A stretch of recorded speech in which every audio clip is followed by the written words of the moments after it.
ಶಾಲಾ ಕಾಲೇಜುಗಳಲ್ಲಿ ಹಿಜಾಬ್ ನಿಷೇಧ ನಿರ್ಧಾರ ವಾಪಸ್. ಮೈಸೂರಲ್ಲಿ ಸಿಎಂ ಸಿದ್ದರಾಮಯ್ಯ ಘೋಷಣೆ. ಊಟ ಬಟ್ಟೆ ಅವರವರ ಇಷ್ಟ ಎಂದ ಮುಖ್ಯಮಂತ್ರಿ.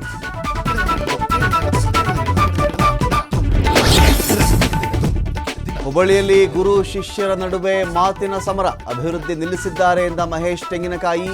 ಅನುದಾನ ತಂದು ಮಾತಾಡಿ ಎಂದು ಶೆಟ್ಟರ್ ತಿರುಗೇಟು.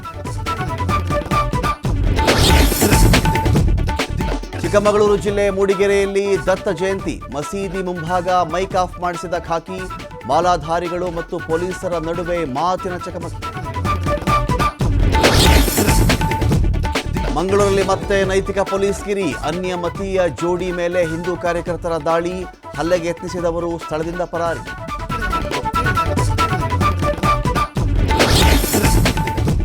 WFIಗೆ ಬ್ರಿಜ್ಭೂಷಣ್ ಆಪ್ತ ಸಂಜಯ್ ಅಧ್ಯಕ್ಷರಾಗಿ ಆಯ್ಕೆ. ಪದ್ಮಶ್ರೀ ಪ್ರಶಸ್ತಿ ವಾಪಸ್ ನೀಡಲು ಬಜರಂಗ್ ಪುನಿಯಾ ನಿರ್ಧಾರ. ಪ್ರಧಾನಿ ಮೋದಿಗೆ ಕುಸ್ತಿಪಟು ನೋವಿನ ಪತ್ರ.